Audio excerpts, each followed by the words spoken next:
Hello and welcome to News Across Nigeria. I'm Anne Nwawado. Coming up on the program today,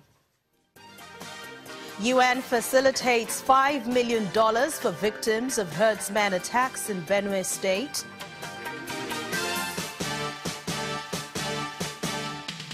Non-academic unions at the University of Ibadan and Obafemi Awolowo University paralyze school activities over disparity in salaries.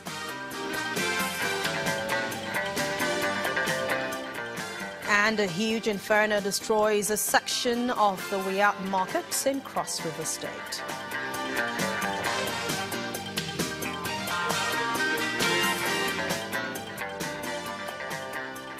Once again, welcome. President Muhammadu Buhari has written to the Senate to confirm 10 nominees as members of the Code of Conduct Bureau, with one of them as chairman. In a letter read by the Senate President, Dr. Bukola Saraki, Mr. Buhari is asking the quick confirmation of the nominees. The appointee for the post of chairman is Mohammed Isa from Jigawa State in the northwestern part of the country. Others include Murtala Kankia from Katsina in the northwest, Emmanuel Atta from Cross River State representing the south, and Obolo Opwanachi from Kogi State in north-central Nigeria. Victims of herdsmen attacks in Benue State are getting more financial support as they try to get their lives back together again. The United Nations is donating $5 million as intervention fund for their rehabilitation. The UN report coordinator, Mr. Edward Callan, says the funds will be deployed for security protection, peace building and economic recovery. In 2016, the United Nations Sustainable Development Programme singled out Benue State as one of the few states in Nigeria that continues to meet the UN's goal of access to healthcare facilities, education, water, sanitation, and poverty reduction. The success story of Benue State also caught the attention of the presidency, and that perhaps explains the reason for the seminar organized by the Office of the Senior Special Assistant to the President on Sustainable Development Goals for lawmakers in the state. As legitimate representative of your people, you carry them along, you carry their voices, their needs and aspirations. You have the unique opportunity of bringing this to bear in development discussions within the outside the parliament. Governor Samuel Ortom is happy with his government's achievements, particularly the recognition by the United Nations, and he says that he is not relenting yet. I'm happy to state here that the skills acquisition centers built by MDGs to SDGs in Apa Agila, in Ado local government, Bajimba, in Guma local government, and the Enterprise Development Center Innovation Center in Makudi have been completed and ready for use. In addition, the agro-based factories will offer employment to our teeming unemployed youth in the localities they are situated. The resident coordinator of the United Nations in Nigeria, Mr. Edward Callan, is impressed with the rapid development in Benue State and the state government's efforts at protecting vulnerable rural dwellers. The establishment of a peace platform to engage all stakeholders is the way forward. The UN system is negotiating a $5 million grant for a pilot project to address the three critical dimensions of the crisis: protection, peace building, and economic development. From all indications, Governor Samuel Ortom is ready to change the tide of investment in Benue State and hopefully transform the economy of the state for the benefits of everyone, and to also prove that indeed Benue State is the food basket of the nation.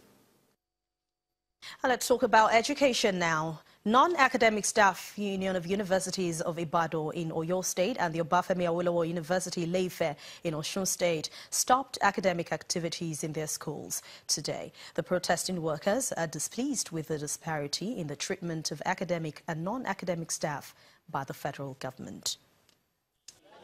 The main gates of the University of Ibadan are shut to all activities as early as 7 a.m. Workers and students are caught unawares as the non-academic staff unions of the university lay siege at the gate, stopping all forms of movement into the school premises. They are resolute and are even out with their mats to show their disapproval with the sharing of an allowance between academic and non-academic staff. We are not on strike. What we are seeing here today is a spontaneous reaction of aggrieved members of staff, that is the non-teaching staff of Nigerian universities in the University of Ibadan. We are aggrieved, we are depressed, we are cheated. So what is happening here today is a reflex reaction of our members to the unjust and ridiculous and ludicrous, sharing formula that government brought along with the end allowance that was sent. This display of displeasure is not just here in Ibadan, as members of the same unions at the Obafemi Awolowo University Ile-Ife in Osun State are also down in tools. The most insulting aspect of it was the amount that was given to us as the non-teaching staff's share out of the earned allowances. 11% was given to us, whereas in 2013, the non-teaching staff got 51.2%. The academic staff in OAU got 49.8%. But we were surprised and disappointed, and that the money was distributed from Abuja, whereas in 2013, it was the University Governing Council of each university that is responsible for the sharing. But all the school management asks for is calm, promising to wade into the matter. We just appeal to all those concerned to at least give peace a chance for now. No matter the degree of, the percentage that probably some people feel cheated about and all those, we must still come back again to the round table to discuss the issue. If these protests continue, the end result will be that students in these schools may have to lose more academic time. Now, another group of unhappy people are also protesting in Jos, the Plateau state capital. Students of the College of Nursing and Midwifery want the state government to restore power and water in their residences. They made these demands during a peaceful protest to lament the poor state of infrastructure in the institution.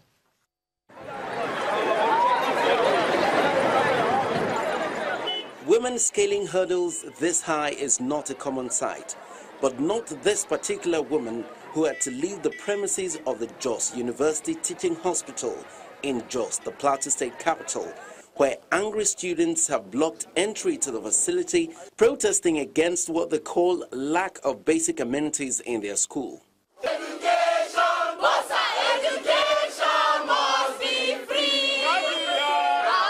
Key amongst the requests of these students of the Plateau State College of Nursing and Midwifery is poor power and water supply. I must tell you that 3 institutions wrote 3 professional exams. It's a national exams that we wrote. In darkness, yes, we are sure we know what the government is passing through, and even the school management is passing through. But nobody seems to explain to us why the whole of the issue, or the issue at hand, why the darkness in the environment. I'm just presenting part of the pains that we are passing through. The efforts of these students might not be a waste after all, as officials of the Ministry of Health are around to assess some of the areas needing urgent attention. We've sent all these things, and we are genuinely concerned. All of this, we will categorize them. We will return here with some other persons to do an assessment again for me, so that I can come up with the requirement, the cost implication. That we will do, and we will make appropriate representation with our own seniors in government. And I guarantee you that, because I know them, these things will be addressed. As the saying goes, promise is a debt, and these students are waiting for the fulfillment of this one, so they won't have any reason to hit the streets again. All right, there are more angry people, and this time when News Across Nigeria returns, we'll be telling you about an angry governor who is not happy about the state of infrastructure in institutions across the country. Stay with us.